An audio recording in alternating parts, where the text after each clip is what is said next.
மற்றும் ஒரு அண்மைச் செய்தி, சென்னையில் கஞ்சா விற்பனையை தட்டி கேட்டவர்கள் மீது கத்தி உள்ளிட்ட ஆயுதங்களால் கொடூர தாக்குதல் நிகழ்ந்துள்ளது.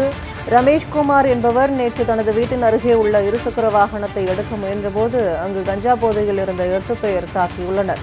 கஞ்சா விற்பனையை தட்டி கேட்ட ரமேஷ்குமாரின் தம்பி, தங்கை உள்ளிட்டோரையும் கஞ்சா கும்பல் கொடூரமாக தாக்கியுள்ளதை அண்மைச் செய்தியாக பார்த்து வருகிறோம். கஞ்சா கும்பல் தாக்கியதில் பலத்த காயமடைந்த ரமேஷ்குமார், அவரது தம்பி ஐயப்பன், தங்கை கலைசெல்வி ஆகியோர் மருத்துவமனையில் அனுமதிக்கப்பட்டுள்ளனர். கஞ்சா கும்பலால் தாக்கப்பட்டது குறித்து புகார் அளிக்க சென்ற ரமேஷ்குமாரின் மனைவி, மகளை காவல்துறையினர் தரக்குறைவாக பேசியதாகவும் குற்றச்சாட்டு முன்வைக்கப்பட்டுள்ளது. கஞ்சா போதையில் இருந்த கும்பல் காவல் நிலையம் எதிரேயே வந்து ரமேஷ்குமாரின் குடும்பத்தினருக்கு கொலை மிரட்டல் விடுத்ததாகவும் குற்றச்சாட்டு எழுந்துள்ளது. சென்னை கீழ்ப்பாக்கம் பகுதியில் கடந்த சில வாரங்களாக கஞ்சா விற்பனை படு ஜோராக நடைபெற்று வருவதாகவும் பொதுமக்கள் குற்றச்சாட்டை வைத்துள்ளதை அண்மைச் செய்தியாக பார்த்து வருகிறோம்.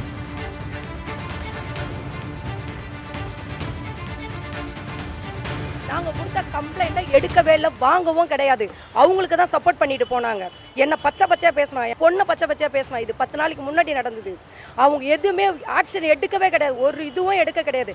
அதுலேருந்து இவங்க பசங்க வண்டியை பஞ்சர் பண்ணுறது, எங்கள் வீட்டில் 1 வருஷம் தான் அது புல்லட் வாங்கி வண்டியை பஞ்சர் பண்ணுறது, வண்டியில் எதனா நோண்டி வைக்கிறது, இதை மாதிரி பிரச்சனைலாம் கொடுத்து. நேற்று எங்கள் வீட்டுக்கார் வண்டி எடுக்க போனோன்னே ஹெல்மெட்டால் அடித்து, அதை ஹெல்மெட்டையும் அடித்து வண்டி அதையும் ஸ்டார்ட் பண்ணி எடுத்துகிட்டு வந்திருக்காரா. வண்டி சாவியை லாக் பண்ணிவிட்டு வண்டி சாவி எடுத்துருக்கானுங்க.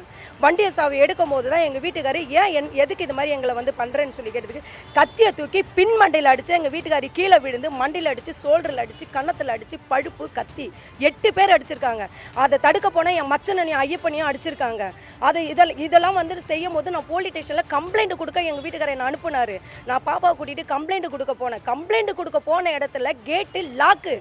அந்த கேட்டு லாக்கை நான் திறக்கிறேன். அந்த ஒரு லேடி உட்காந்துருக்காங்க. அந்த லேடி பேர் எனக்கு தெரியாது. அந்த லேடியை காட்டினீங்கன்னா நான் காட்டுவேன் அவங்கள. அந்த லேடி கேட்டை திறக்க விடல. என்ன நான் சொல்கிறேன், மேடம் இதை மாதிரி என் வீட்டுக்காரரை அடிக்கிறாங்க மேடம், என் வீட்டுக்காரை வெட்டுறாங்க, எங்களை காப்பாற்றுங்க மேடம். நான் சொல்கிறேம்மா கேட்டை திறக்காதீங்க அப்படின்னு சொல்லிட்டு வெளியில் வெளியில் வந்துட்டு ஒரு போலீஸும் இல்லை. அங்கே போலீஸ் ஸ்டேஷனில் போலீஸ், அந்த லேடிஸ் மட்டும் தான் கால் மேலே கால் போட்டு ஃபோன் நோண்டிட்டு உட்காந்துருக்காங்க. எங்களை கேட்டை தந்துட்டு உள்ளே விடலை. எங்களை கேட்டை திறங்க மேடம், கேட்டை திறங்க, போலீஸ்கார மேடம் கேட்டை திறங்க, என் பொண்ணையும் அடிக்கிறதுக்கு வரான், கள்ள தூக்கி அடிக்கிறதுக்கு மேடம், கஞ்சா போதையில் நிற்கிறான் மேடம், என்னை காப்பாற்றுங்க மேடம். நான் கதறேன். அந்த லேடி கதவை திறக்கவே இல்லை.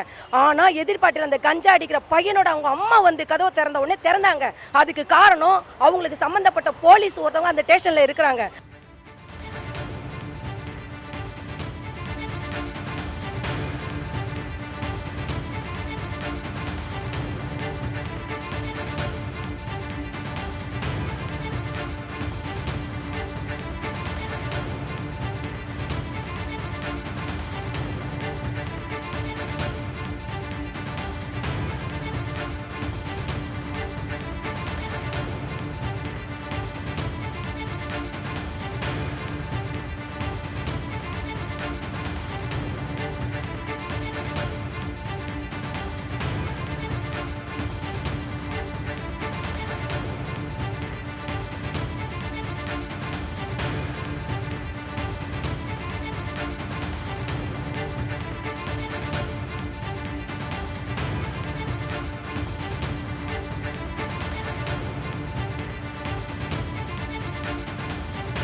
நாங்கள் கொடுத்த கம்ப்ளைண்ட்டை எடுக்கவே இல்லை, வாங்கவும் கிடையாது.